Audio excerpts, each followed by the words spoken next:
नमस्कार आप सबको। कुछ दिन पहले गुजरात में एक काफी भयानक तूफान दिखाई दिया। आप लोगों को तो पता ही है ये तूफान कितना भयानक हुआ था। हमारे इंडिया में ऑलमोस्ट हर साल कोई ना कोई तूफान जरूर दिखाई देता है और उस तूफान से उस एरिया को काफी ज्यादा नुकसान होते हैं। गुजरात की इस तूफान में क्या हुआ था, कैसे हुआ था, ये तो अब सभी लोगों को पता है। मैं आज स्पेशली डिस्कस करूंगा कि ये तूफान होते क्यों है, कहाँ से पैदा होते ये तूफान। आज की इस वीडियो में इस साइक्लोन को लेके एक बेसिक डिस्कशन करेंगे। तो चलिए आज की इस वीडियो में इसी चीज पे बात करते हैं। हमारे साथ गुजरात से, इसके अलावा विभू पटेल पोरबंदर गुजरात से जुड़े हुए हैं। इसमें बात करेंगे मौसम के बदलते मिजाज की। कहीं भारी बारिश हो रही है तो कहीं लोग लू की चपेटों से पड़े। रोड पर एक बुजुर्ग महिला का घर कुछ इस तरीके से गुजर पिछले 5 दिनों में गुजरात में जो तूफान हुआ था इसका नाम था बिपरजॉय। इसका नाम बांग्लादेश ने किया था। इससे पहले रिसेंटली आम्फान, फोनी और भी बहुत सारे तूफान दिखाई दिए थे इंडिया में। आज मैं बात करूंगा ये तूफान होते क्यों है।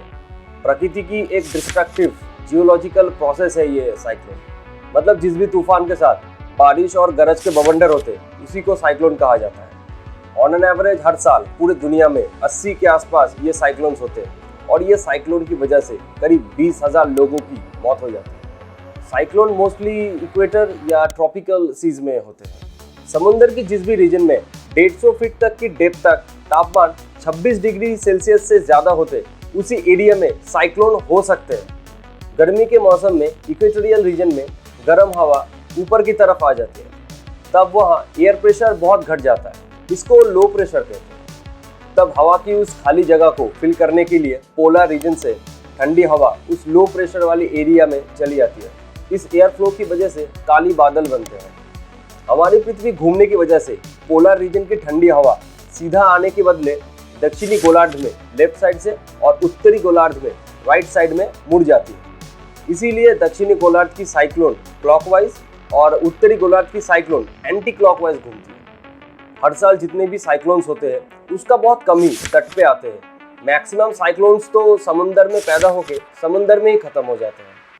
कोई भी तूफान अगर 62 किलोमीटर स्पीड से कम हो तो उसको मॉनसून स्टॉर्म कहते हैं। जिस भी तूफान 62 किलोमीटर से 88 किलोमीटर स्पीड तक पहुंचता है उसको साइक्लोन ही कहते हैं।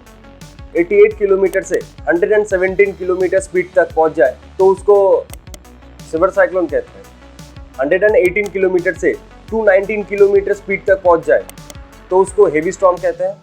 और 220 किलोमीटर की ऊपर की स्पीड पे पहुंच जाए तो उसको सुपर साइक्लोन कहते हैं। साइक्लोन के सेंटर को कहते हैं आई ऑफ द साइक्लोन। इस आई ऑफ द साइक्लोन की हाइट करीब 10 से 15 किलोमीटर तक पहुंच सकती है और इसका डायमीटर 1000 किलोमीटर तक पहुंच सकता है। ये साइक्लोन तट पे आने के बाद सबसे भयंकर जो चीज होता है वो होता है टाइड। नहीं, ये वाला टाइड नहीं, इसको हम ज्वार भाटा भी कह सकते हैं। साइक्लोन की वो स्ट्रॉन्ग हवाओं की वजह से समंदर का पानी 20 फीट तक ऊपर आ सकता है, जिसके लिए समुद्र के आसपास की 100 किलोमीटर तक एरिया समुद्र की पानी से बह सकता है। साइक्लोन की वजह से जितनी लोगों की डेथ होती है उससे ज्यादा लोगों की डेथ होती है समुद्र की पानी की वजह से, मतलब सी लेवल ऊपर आने की वजह से। साइक्लोन की वजह से इतना नुकसान होने पर भी ये पृथ्वी की एनवायरनमेंट के लिए काफी जरूरी भी है। साइक्लोन की वजह से हमारा प्लेनेट यानी पृथ्वी का एनवायरनमेंट का तापमान बैलेंस्ड होता है। पृथ्वी की साइक्लोन की रीजन को 7 अलग अलग हिस्सों में बांटा गया है। हर एक हिस्सों में अलग अलग टाइम पे साइक्लोन्स होते हैं। हर एक रीजन की साइक्लोन को अलग अलग नाम से बुलाया जाता है। इंडियन ओशियन और साउथ पैसिफिक ओशियन की रीजन में साइक्लोन को साइक्लोन ही कहते हैं। नॉर्थ अटलांटिक ओशन और नॉर्थ ईस्ट पैसिफिक ओशन की रीजन में इसको हैरिकेन कहते हैं और North West Pacific Ocean region में इसको टाइफून कहा जाता है। ये सबको छोड़ के हर एक तूफान को अलग अलग नाम भी दिया जाता है।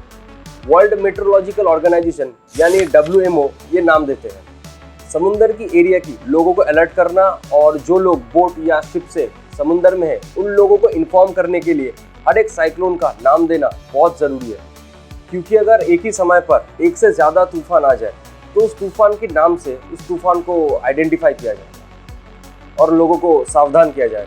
पहले से अभी ज़्यादा ताकतवर साइक्लोन्स दिखाई देते हैं। इसका एक बड़ा कारण ग्लोबल वार्मिंग भी है। अगर ऐसे ही चलता रहा तो फ्यूचर में और भी बड़े डिजास्टर देखने को मिल सकते हैं।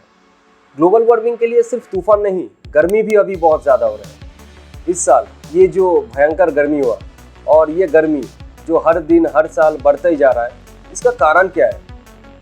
इसके ऊपर मैंने एक डिटेल में वीडियो बना के रखा है। ऊपर आई बटन पर क्लिक करके आप लोग उस वीडियो को देख सकते हो। अगर आप लोगों को ये वीडियो अच्छा लगा तो इस वीडियो को लाइक कीजिएगा, शेयर कीजिएगा और इस चैनल को सब्सक्राइब कीजिएगा। मिलते हैं अगली वीडियो में। धन्यवाद आप सबको।